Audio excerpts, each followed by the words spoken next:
Welcome to Spiritual as Fuck, Spiritual as Fuck, a podcast where we explore everything outside of the ordinary. I'm Liz Volpe. I'm a social entrepreneur, now psychic medium, teacher and mentor, with a huge passion to inspire people to dream big and change the world. I'm Diane Driscoll, a coach, facilitator and speaker. I'm also a psychic intuitive, learning to incorporate my spiritual gifts into my life and business.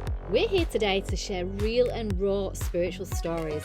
It's going to give you a safe space to challenge what's normal and have some serious fun along the way. We hope you're ready to get spiritual as fuck. Welcome to episode 7 of the Spiritual as Fuck podcast, where Liz and I have the very great privilege of interviewing one of Liz's mentors and heroes, Lindy Gunston. Lindy is a psychic, spirit medium, teacher and mentor. Born in South Africa, the daughter of a Pentecostal minister, she was raised in a very religious household, one where communicating with spirit was considered evil. She studied at the Arthur Findlay College for the advancement of spirituality and psychic sciences, with world-renowned psychic Tony Stockwell as her mentor. Lindy has been a teacher and mentor herself for over 10 years, taking hundreds of students through her own psychic and mediumship development programs. She is a regular guest on K-Rock radio station, giving accurate readings live on air, and is a columnist for Fierce Truths magazine. So with so much going on, we do not know how she squeezed in the time to be interviewed by us, but we are so glad that she did, as we got to explore her real, raw and rebellious journey to connect with spirit. So today we are here with, I'm going to call you my hero, Lindy. Goodness. I'm nobody's hero, darling. You are my spiritual hero because my journey with you started a couple of years ago now, when I'd just gone through my huge spiritual awakening. And I remember so much, I'd all of a sudden got this ability to start communicating with people around me. And that was not only completely scary, but mind blowing to me. And I remember I reached out to someone in the local area and was like, help, what do I do? And she actually suggested 2 names, another lady and you. And I remember this was the description I got. It's like, so there's this lady, she's really nice. She does tutoring. She'll really be able to help you. And then there's Lindy, and she's going to tell you how it is. And she's not going to let you get away with any bullshit. And and she's going to be really tough and push you out of your comfort zone. And I was like, yes. Instantly, I'm like, that's what I need. And funnily enough, the very next day, I jumped on my phone, Facebook came on, and you were right there in front of me with an event, but the event was from a long time ago. It wasn't even a recent event. So I was like, thank you, universe. Okay, you've led me. You've given me that double validation. Lindy's my girl. I love it. So well, when spirit wants you to find somebody, they'll make sure it happens. That's for sure. Absolutely. And so you've been a big part of my life.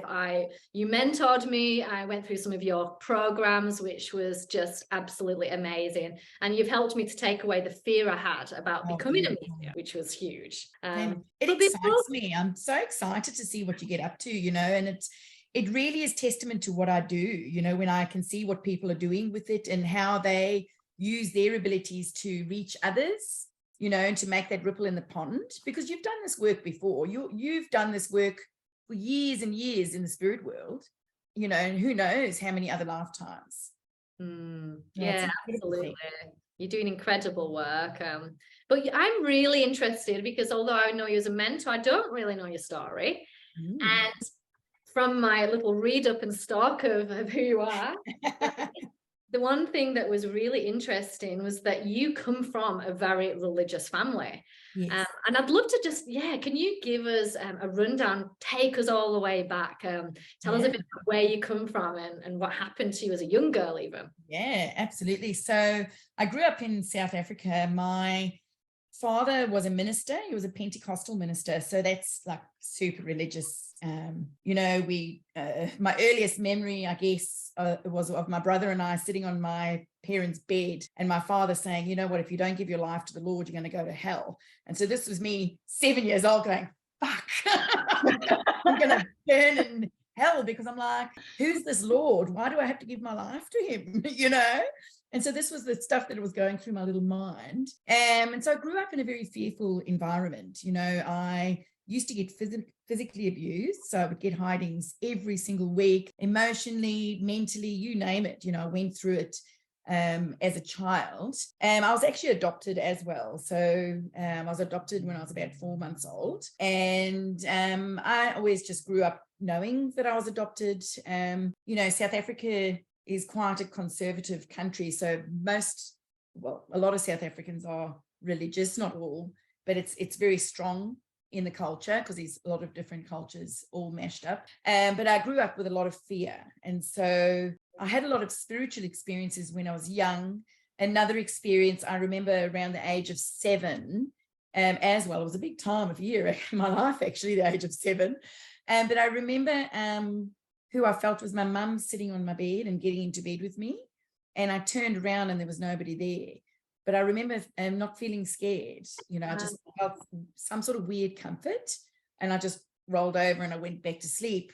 I don't really remember telling my parents much, but I do remember one time a flower landed on my bed somehow. I don't know where this beautiful flower came from. And I asked my parents, I asked my brother, nobody knew where this flower came from. And so I had little things like that happen. But I was very scared of the devil. I was scared of that big, horny beast. You know? And so I do remember feeling very fearful.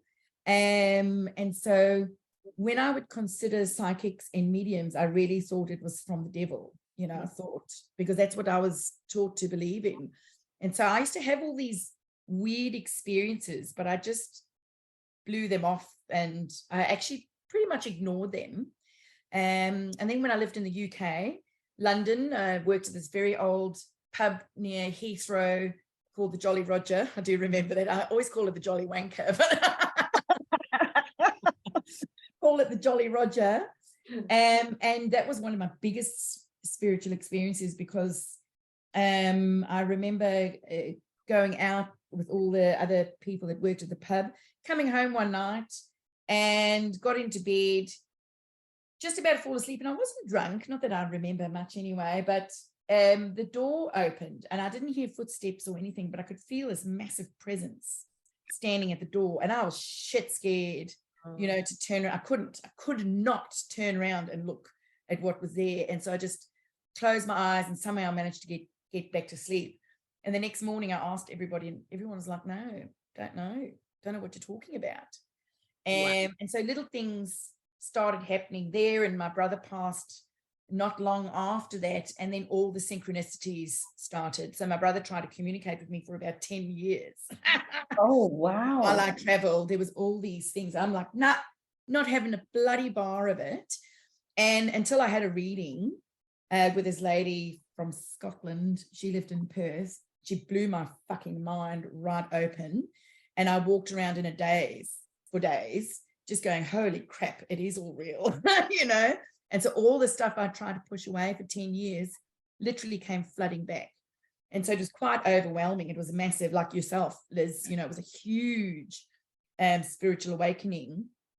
And it just sort of went from there, really, you know? And so I had a lot of fear to get over, you know, to get onto this path in the first place. But the universe provided, you know, they provided people, opportunities, you know, for me to heal and to get over those fears, you know. But as you know, it's all in layers, you know, everything we deal with is in layers because we can't possibly deal with it all at once. You know, it's pretty full on, but I wouldn't change it for the world. Absolutely not. Oh gosh, I have goosebumps just listening to you say that. It's like, and it is that time where you're saying that, okay, you're at that spiritual awakening. There's so much happening. Now looking back, I'm sure you're saying, well, the universe will provide and the right people will be brought to me. But at that point, like when you were at that point in time, what did it feel like? Where were the resources that you kind of went and looked at? Or who did you reach out to looking for help at that point in time? Well, it's fascinating because that's a really fascinating story, actually, because my father was a minister, you know, I had pretty much grown up brainwashed. And I started getting into EVP recordings. Do you know what EVP is? It's shit, now I can't even think of the expression, but pretty much is when people take recording equipment and go into places. Yes. They record, and then you have to put it through special software to pick up spirit voices. And I started getting some success with that. And I met this lady called Ingrid Irwin, bless her. She's a parapsychologist, and we're still connected today. But she connected me with this beautiful guy called Rob Smith. And Rob was a minister in the Uniting Church, an ex-minister. And I said to him, oh my God, can I please speak to him? Because I need to speak to him. If he has turned like that, surely he can help me get over those fears. And he was a massive part in my journey in being able to let go of the fear of the control of the church, you know, and those fears based around Christianity and all of that, because it was pretty strong, you know, it was pretty strong within me. And he's actually since been in a book called Conversations with Mediums. And I've read this book, and there's several of my mentors actually in this book, which I think is amazing. Tony Stockwell, I think, is in there too. But he was, I don't even know if he knows what a big role he played in that, because I didn't know how I was ever going to let that fear go, but he just in an hour gone like that. And so I don't think we realize sometimes the impact of one conversation that we can have with people. Like, I don't even know the impact I have sometimes when people say to me, you're a fucking life changer. I'm like, what? You know, but it's, you know, if I can do for what he did for me, then I'm so glad I can do this work. And you are, don't doubt it for a second. Like, I know you, I don't think you do, but it's like Liz had said previously about how she got in connection with you. On my spiritual awakening, I was researching, trying to find, and you were one of the first people I followed on Facebook. And it was not from a medium standpoint, but it was just, we were talking about spiritual awakening and the phases of it and how you went through it, but also your connection to the kind of mental health, the trauma, the limiting beliefs, all of that, you know, the shadow side. For me, that's what related for me, that at that point in time, you were a shining light in a different way than Liz's. So yeah, you're working on multiple planes, helping lots of people. Yeah, and I think, you know, within this field, I guess, you know, it's all this love and light stuff, you know, when actually it's the shadow what makes us stronger, and it's facing the shadow, and it's all just bullshit. It's all love and light and this, that, and the other. It's crap. You know, we're here to experience all different aspects of spiritual growth, and that means the ugly stuff as well. And so we just try and push it away, and eventually it's going to come back and bite us on the ass anyway, you know. So we might as well just shine a light on it and deal with it as best we can. Do it early. Yeah. So just stepping back there, because obviously you mentioned going through losing your brother, which, you know, I can't imagine. How did you navigate like that, the grief that you must have felt with that, with all of a sudden him attempting to communicate? And do you have any stories you can share on how he did this? Yes, look, I actually didn't really grieve him properly for about 10 years. I know it sounds ridiculous, but once I had that communication from him, that was when I was able to actually grieve for him. Ooh, touches a little nerve there. But one of the ways he would send a lot of synchronicity. So I would see people that looked like him. I went for a nanny job one day in London. The little boy opened the door, and oh my God, he was a spitting image of my brother. And his mum's name was Julie, which is my mum's name, you know, and I was just like, wow, how's this, you know? But I still didn't really think much of it. I just thought it was a coincidence, you know? And the other thing was he passed on the 19th of Feb. 9 years later, my son was born on the 19th of Feb. And his due date was always the 19th of Feb. And I was like, wow, I wonder if he'll actually be born on that day. And he was. So me still being in a little bit of a negative mindset, thought, well, maybe it means my son's not going to be hair long, but instead of seeing the positive side of it, that it's a sign, you know, and it's like he's there, he's watching. You know, you can't make that stuff up. No, you really can't make that stuff up. Yeah. So yeah, he comes through a fair bit, because I've actually got another brother in spirit too. He passed in 2010. But by that stage, I was better equipped, I think, to deal with his passing. And both of them have been really strong influences in my teaching, but also in my spiritual awakening. You know, I hear from them often, and their signs that they send is quite specific, you know, and it always blows me away. It always blows me away. And I feel blessed. You know, the last thing I want is for people to feel sorry for me, because there's a reason for it. There is an absolute reason for it. And it's just part of the human experience. But I guess it helps me to really understand the depth of people's grief, you know, when they come to me for a reading, you know, because I've experienced it. I know what it's like. Yeah. I think that's one of the things that I found beautiful, or, you know, when I was listening to some of the radio shows that you're doing with K-Rock and the questions and that, I look at this as being such a heavy topic. And, you know, obviously you've been experienced that yourself, but you always bring a sense of humor, a sense of being down to earth, that just seems to balance that heaviness of the grief that people are feeling. Is that something that came naturally to you, or is that something that you have to work at doing? Look, I think in general, South Africans are pretty funny. Like, most of us have got a good sense of humor, and the more comfortable I've become with myself, the quicker witted I become. But also the spirit world wants us to have a laugh. You know, it's in our culture, we take death very seriously, but death is just another doorway into another dimension. You know, it's another rebirth, as corny as that sounds. And we need to change the perspective around that, while still respecting people's grief, you know. But it is exciting. I know that one day when I die, I don't want people to weep and carry on. I want people to have a big fat fucking party. Yeah, you know, because the spirit world definitely know how to have a laugh. They definitely have a sense of humor. You know, they really do have a very strong sense of humor, but they also understand the human experience. They understand what we're here to learn, and how we're here to evolve and to grow. And they know it's not easy for us. You know, they know it's not easy. Yeah, but I try and bring as much comfort and authenticity as I can, you know, and I'll never stop learning in this work. I'll never, ever stop learning.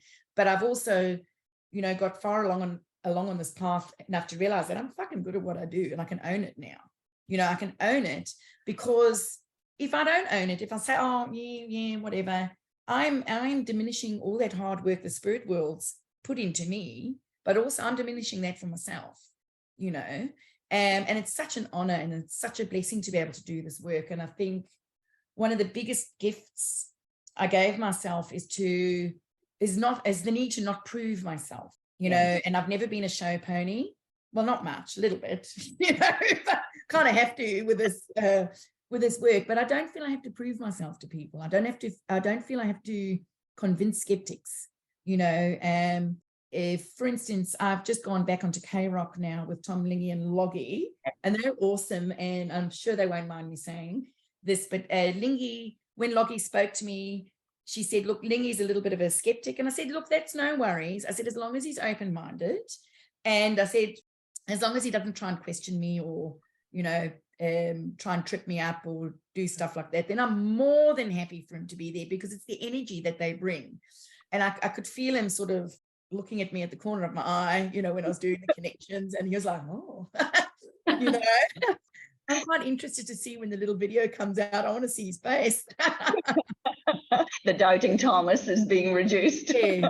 I'm not there to prove myself. And I think, you know, this is what I try and get across to my students, you know, and there's enough people trying to pretend to be others. You know, you just need to do you. The spirit world want to work with what you've got. They don't want to work with what anybody else has got. They want you, your personality, what you bring to the table, your unique perspective on the world. They don't want anybody else. you know. So one thing that really impressed me when I first went onto your website, as someone that is totally spiritual as fuck, is the fact that you studied at the Arthur Findlay College with Tony Stockwell in England. Can you tell us, how did you go there? And then how did you go into this transition of suddenly doing readings for people? Yeah, I've been reading for people since 2011. So actually probably 2009. I kid you not. So I counted up on my fingers earlier going, how many years since I've had my first spiritual awakening? Well, it's nearly 14 years. Wow. And so I started reading for people right from the get-go. And after I had my spiritual awakening, I was on the spiritual forum and I just said, look, I want to practice. I want to see if I can do this. And I did. And I was like, wow, you know, with the feedback that was coming back.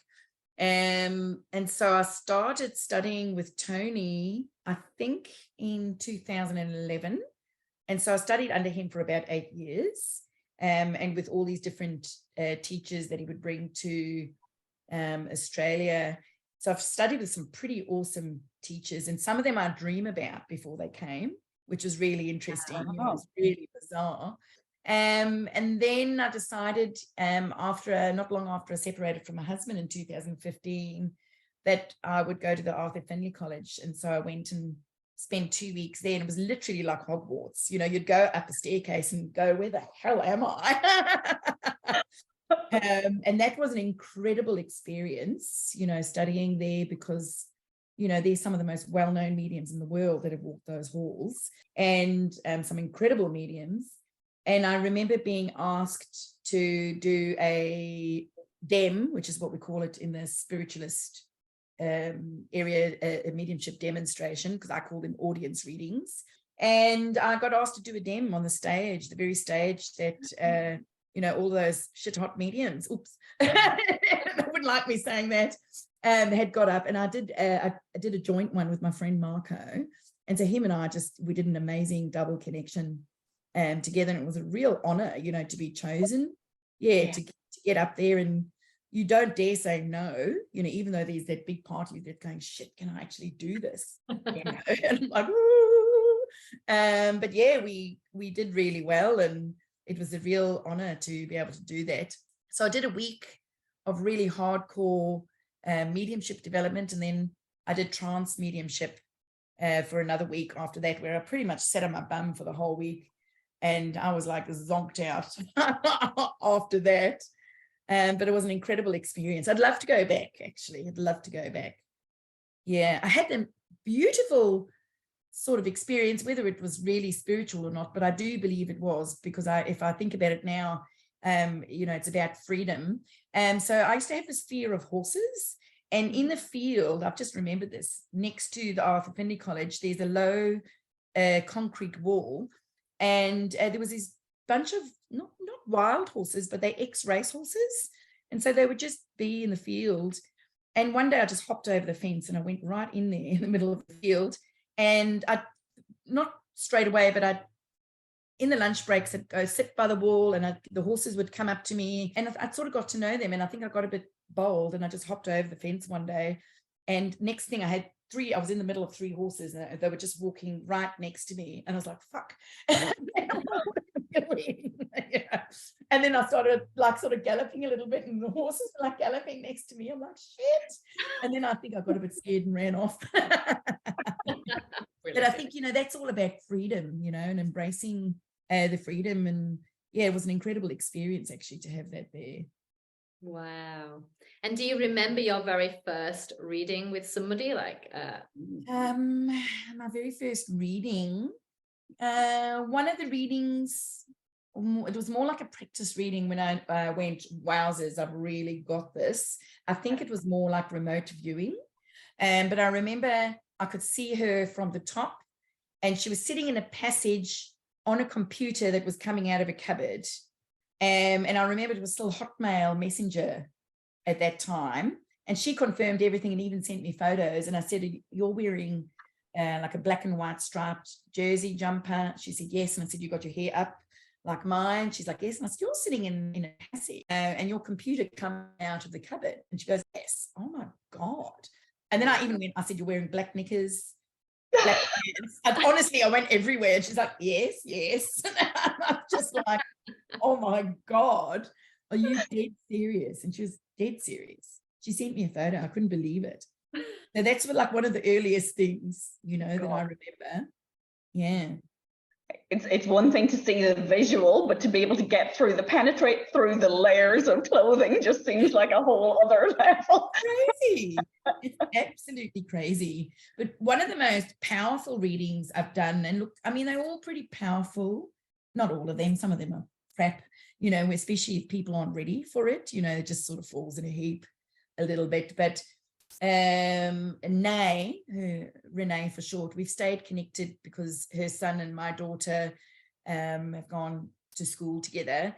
But I read for her and her mum came through all this information, and I said to her, you're going to find a yellow mustard suitcase. And I said, it's got your mother's will in it.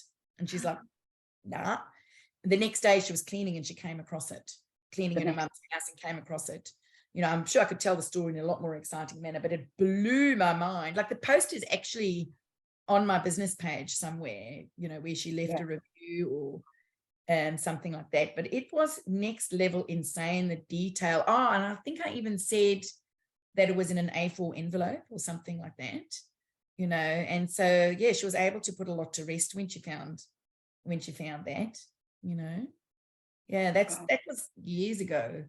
That one, but there's been a lot of ups and downs with my development because of the trauma, the level of trauma that I've experienced in my life. I've had to do a lot of deep diving and healing, and that's, sometimes I've had to, pause my development. But then I've actually spoken to a student today because she said, oh, I've not been doing anything because I'm going through all this stuff. And I said, don't forget that you're going to be able to draw on all of this stuff, one day when you're connecting, because you have to be able to draw on something. You can't just pull it out your butt. I mean, you can, but people are going to know. And it's much more authentic if you can draw on it from somewhere, because we all go through shit. Let's face it.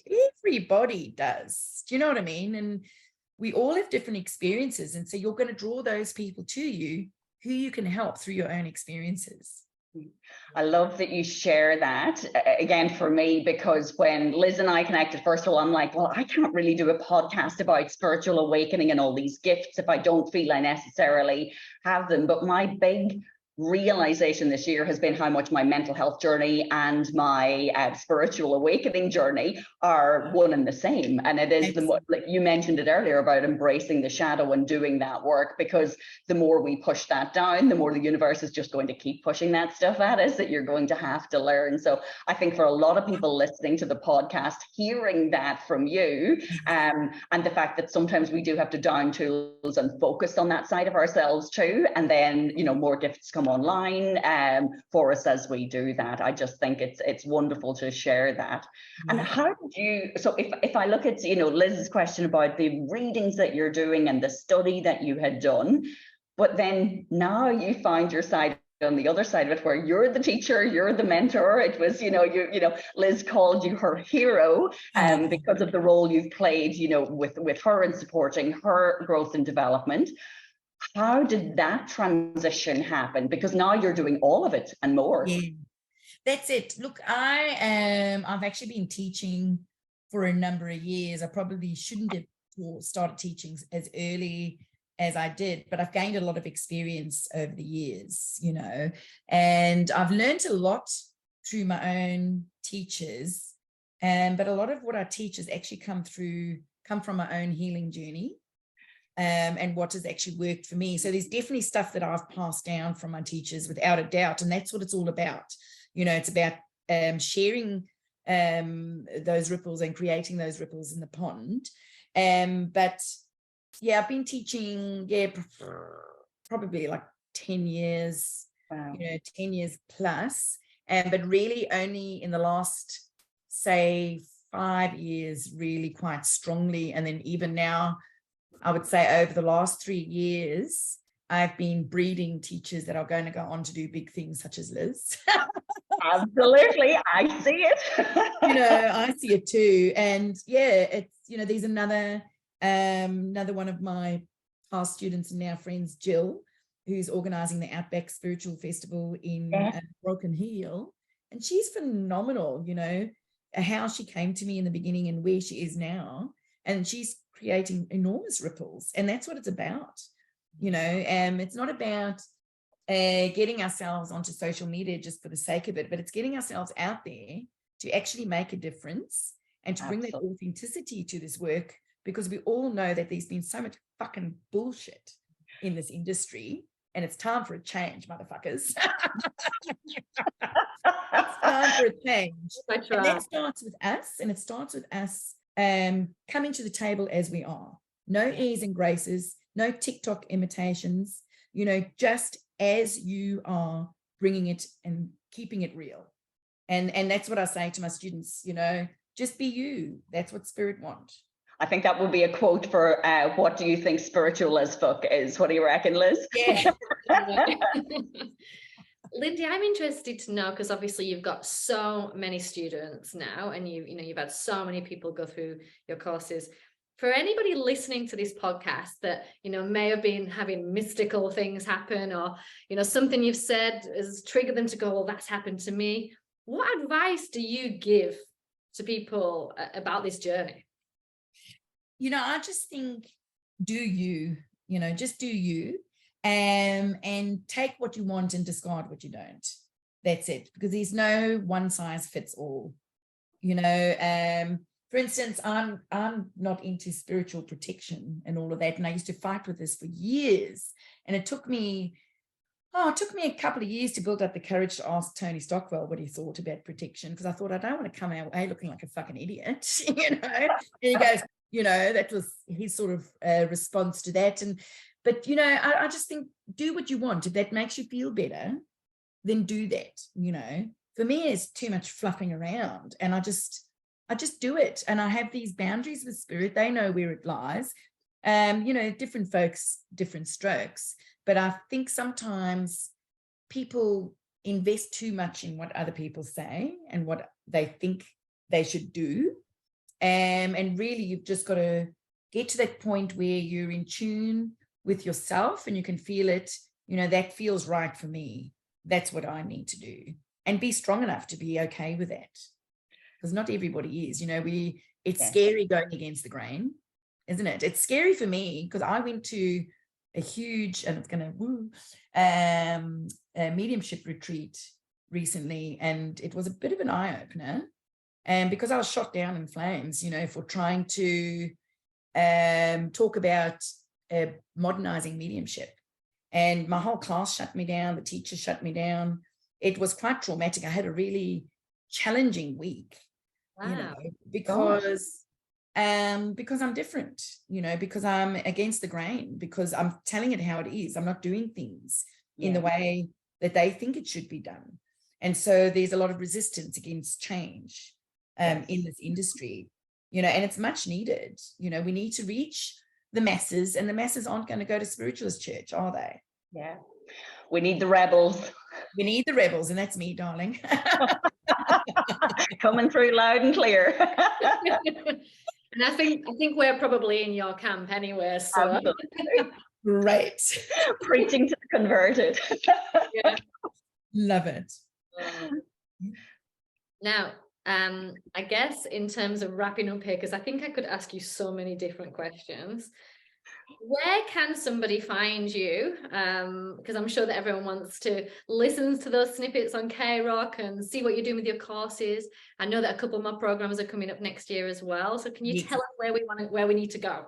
Sure. Well, you can find me on Instagram, Lindy Gunston Spirit Medium, Facebook, same place, or my website. Owning Your Abilities is for those people just starting out, really, who are not sure what's going on for them, you know, who need direction and guidance. People don't always know why they want to develop, though, and I look for specific people. I look for people nowadays who are going to make a difference, you know. So I don't just take anybody in because they're just curious. I take people in because, you know what, I know what I offer is really valuable to people. And I know that sometimes they might not see it themselves, but I can see it.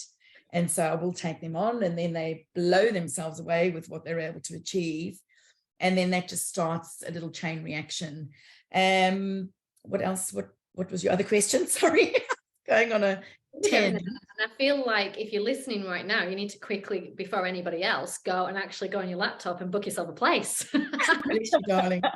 Yeah, and readings, I'm starting to tone them down a little bit. So I won't be doing many readings at all because I've got so much other stuff on, but I still enjoy doing them. But my readings, what I'm realizing is they're so powerful that if you're not ready for it, it's not going to work. Yeah. You know, if you're just coming because you're curious and you just want to see what's going to come. But unless you're ready to make changes, or unless you're really open, you know, it's not going to work. And that's how it rolls with me. Some people can push through and do all that, but that's not how I roll. Like if I'm going to give somebody a reading, I want it to make a difference to their lives. You know, I want them to walk away with tools to be able to make changes in their life. You know, that's the point of a reading. It's not for shits and giggles. Absolutely. And I feel like there's so many people out there that go for a reading purely because they want that solid proof, but they're completely closed, and you can feel their energies close straight away. Absolutely. And you've just got to really call it early, I think, you know, so you can save your energy, you know. But I think that's what I'm going to have to try and make some adjustments, you know, so people really know what they're getting themselves in for. You know, the last sort of spate of readings that I've done, I've really had to hold space for people. You know, it's like it's a really deep level of connection in my readings. And that can be confronting for people, you know, because I can look at myself, warts and all. I can look at myself and go, fuck, you're an asshole sometimes. You know, but I can't do that if I'm not being honest. And so if people aren't willing to look at themselves and to make those changes, then it's not going to work. Yeah. I so resonate with that, and it's an absolute tonic, everything you're saying, because my background in the corporate world was all related to change, and if you're not ready for it, then you're just dancing around the edges. And I don't think any of the three of us are here to do that. It's like, no, we're all passionate about making a difference, about driving change, and just giving people the tools and the capability and facilitating them through that process. So I have no doubt that whoever is listening to us, Liz, listening to this podcast, they will be so inspired and take so many wonderful messages away from you, Lindy. Oh, thank you, ladies. It's been such a joy to talk to you both today. And I'm really excited to see what unfolds with your podcast. Yeah. Look, yeah, we've been guided to do this. I don't think it was really a choice, to be honest. Brilliant. Yeah, so, and it's an absolute pleasure to have you on, and keep doing what you're doing. Absolutely, Lindy, you are amazing. And yeah, for anyone out there, I definitely suggest you go and follow Lindy, because she's got some incredible messages, and as you found out, she does tell you what it is, and you need to probably listen. So thank you so much again for being here, Lindy. Thank you, darling. That's it for another episode. Thank you for listening. Did you know that we are building a movement of 1 million people who are spiritual as fuck? We would love for you to join us. You can start by leaving us a review on Apple Podcast. Every month, I'm going to intuitively choose one person and do a psychic reading for you.